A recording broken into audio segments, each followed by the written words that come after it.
Budget 2020-21 पेश कर दिया गया। माहौल आपके सामने है।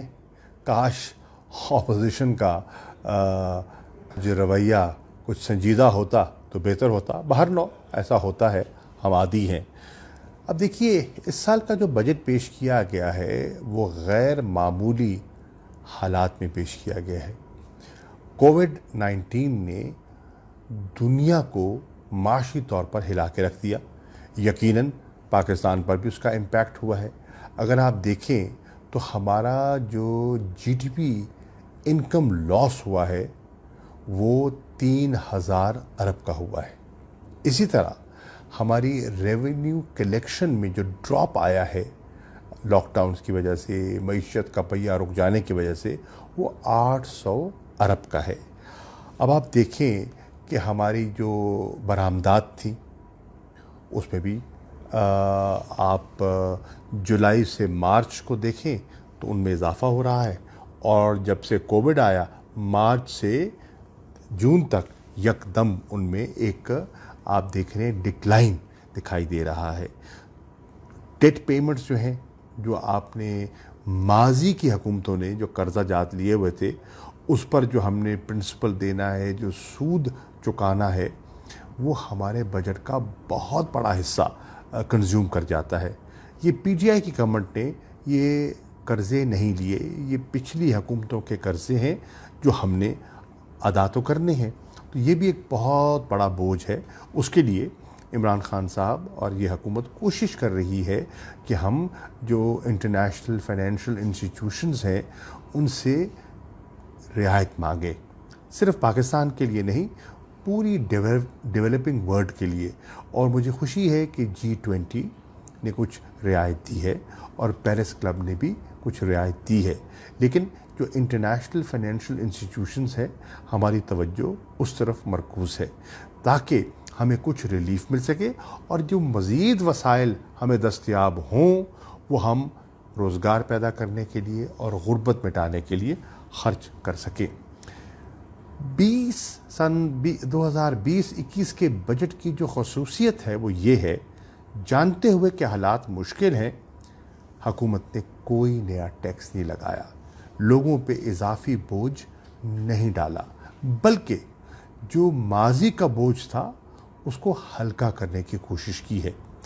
इनडायरेक्ट टैक्सेस जो थे, विद होल्डिंग टैक्स है, आपका भला हो, आपकी कस्टम ड्यूटीज़ है, मुख्तलिफ टैरिफ लाइन्स को कुछ को ज़ीरो किया, उनके रेट्स को कम किया, आपकी जो रेगुलेटरी ड्यूटीज़ हैं उनमें कमी की। कोशिश हमारी है कि हम FBR के इस्लाहात से अपने टैक्स की वसूली बेहतर करें, नए टैक्स ना लगाएं, जो लगे हुए हैं उनकी कलेक्शन को बेहतर करें। और उसके लिए बहुत बड़ी सिमत का जो हमने तयन किया है वह है ऑटोमेशन। ऑटोमेशन से जो टैक्स डिपार्टमेंट्स हैं, एक तो उनकी कारकर्दगी बेहतर हो सकती है और दूसरा जो करप्शन के इम्कानात हैं उनमें भी कमी वाकई यकीनन होगी। हमने कोशिश की है और इस बजट में हमारी तरजीहात में से एक तरजीह ये रही है कि मईशत जो जमूद का शिकार हो गई थी इसको फिर रमा दमा किया जाए। उसके लिए ग्रोथ दरकार है। ग्रोथ के लिए हमने 3 चीज़ों को तरजीह दी है। नंबर 1, हमने उन सेक्टर्स पर तवज्जो देने की कोशिश की है जो जॉब्स क्रिएट करते हैं, जो रोज़गार मुहैया करते हैं। मिसाल के तौर पर एग्रीकल्चर, सारा फोकस हमारा एग्रीकल्चर पे है और एग्रीकल्चर हम समझते हैं कि इस बुरे वक्त में मईशत को अगर कोई सेक्टर सहारा दे सकता है तो वो एग्रीकल्चर का सेक्टर सहारा दे सकता है।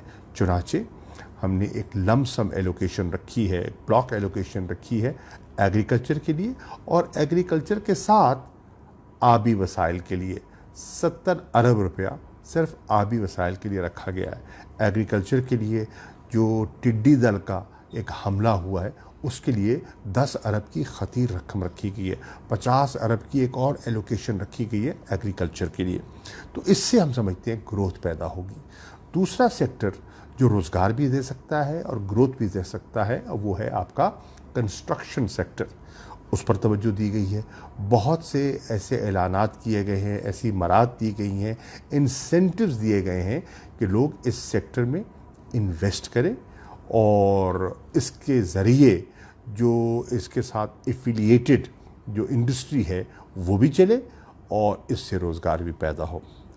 اس میں ہماری خواہش ہے کہ یہ جو 19-20 میں ہمارا جو گروتھ ریٹ ہے وہ نیگیٹو ہو گیا، منفی ہو گیا، اس کو ہم نہ صرف بحال کریں بلکہ پازیٹیو لے جائیں، اور کم از کم 2% کی گروتھ تو ہم کریں، اور پھر اگلے سالوں میں اس کو واپس لے جائیں جہاں اس کو جانا چاہیے. اسی چیز کو آگے رکھتے ہوئے، گروتھ کی ضروریات کو سامنے رکھتے ہوئے، وسائل کی کمی کے باوجود ہم نے فیصلہ کیا ہے کہ جو پبلک سیکٹر ڈیولپمنٹ کا پروگرام ہے اس میں کوئی کٹوتی نہیں کی جائے گی، اور ڈیولپمنٹ پروگرام کو نہ صرف پروٹیکٹ کیا جائے گا، اس کو جاری رکھا جائے گا، اس پہ اضافہ کیا جائے گا. ہم سمجھتے ہیں کہ یہ جو پبلک سیکٹر سپینڈنگ ہے، ڈیولپمنٹ سپینڈنگ ہے، اس سے اکانومی کو کک سٹارٹ ملے گا، اور اس سے بھی ہماری گروتھ پہ بھی امپیکٹ ہوگا. اور جب گروتھ بہتر ہوگی تو اس کا امپیکٹ ہوگا غربت پر، غربت میں کمی ہوگی، اور ملازمتوں پر ملازمتیں پیدا ہوں گی. آپ دیکھیں کہ وفاقی حکومت کے جو 7واں نیشنل فائنانس ایوارڈ تھا، اس نے تو کافی حد تک ہاتھ ہی باندھ دیے تھے. مثال کے طور پر اب اس وقت جو ہمارا ڈسٹریبیوشن سٹرکچر ہے، اس کی نوعیت یہ ہے کہ جتنا ٹیکس ریونیو اکٹھا ہوتا ہے، tax revenue, non tax revenue, اس کا 60% تو لے جاتے ہیں صوبے. وفاق کے پاس بچتا ہے 40%. تو 40% سے آپ نے سب کچھ کرنا ہے. اپنی ایڈمنسٹریشن کو بھی سنبھالنا ہے، اپنے دفاع کو بھی سنبھالنا ہے، ڈیولپمنٹ کو بھی دیکھنا ہے، سب کچھ آپ نے اس کے اندر رہتے ہوئے کرنا ہے. بہرنو ہم نے کوشش کی ہے اخراجات کو کم کیا جائے، اور آسٹیرٹی میجرز سے، بیلٹ ٹائٹننگ سے جو سرکاری اخراجات ہیں ان میں کمی کی گئی، اور اسی ٹرینڈ کو برقرار رکھنے کا ہم ارادہ رکھتے ہیں. اسی طرح جانتے ہوئے کہ ہندوستان کی کیا نیت ہے اور کیا عزائم ہے، ہم نے لوگوں پر مزید بوجھ نہ پڑے تو ہم نے ڈیفنس ایکسپینڈیچر کو بھی فریز کر دیا ہے، اس میں اضافہ نہیں کیا. اور یہ بہت بڑا فیصلہ ہے، اور اس میں افواج پاکستان نے معاشی حالات کو سامنے رکھتے ہوئے ہمارے ساتھ بے پناہ تعاون کیا ہے. اسی طرح آپ دیکھیں کہ ہم نے ان ایریاز پر فوکس کیا ہے اور ان طبقات پر فوکس کیا ہے جو غربت کی لکیر کے نیچے رہ رہے ہیں. مثال کے طور پر پورسٹ آف دا پور، اور اس کے لیے ہم نے احساس پروگرام جو ہے اس کی رقم میں پچھلے سال بھی خطیر رقم رکھی گئی، اس میں مزید اضافہ کیا گیا. پچھلے سال 178 ارب رکھا تھا، اس سال 200 ارب روپیہ اس طرف رکھا گیا ہے. صحت کے شعبے پر ہم توجہ دینے کا ارادہ رکھتے ہیں. گو صحت ہو، تعلیم ہو، بنیادی طور پر یہ ڈیوالوڈ سبجیکٹس ہیں اور صوبوں کی ذمہ داری ہے، لیکن اس کے باوجود ہم نے ایجوکیشن کے لیے، ہیلتھ کے لیے جو اپنی رقومات ہیں، جو ایلوکیشنز ہیں، ان میں اضافہ کیا ہے. فوکس اور اسٹریٹجی یہی تھی، لوگوں پہ بوجھ کم سے کم ڈالا جائے، پیسے کا ضیاع روکا جائے، اور اکانومی کو دوبارہ بحال کیا جائے، اور جو بے روزگاری ہے اس کو ایک حد سے زیادہ نہ بڑھنے دیا جائے. مجھے امید ہے، اور میں خراج تحسین پیش کرنا چاہوں گا ہمارے جو وزیر خزانہ ہیں اور پوری اکنامک ٹیم کو، اتنے مشکل حالات میں سمجھتا ہوں بہت ایک مناسب اور حوصلہ افزا اور پر امید بجٹ دیا ہے.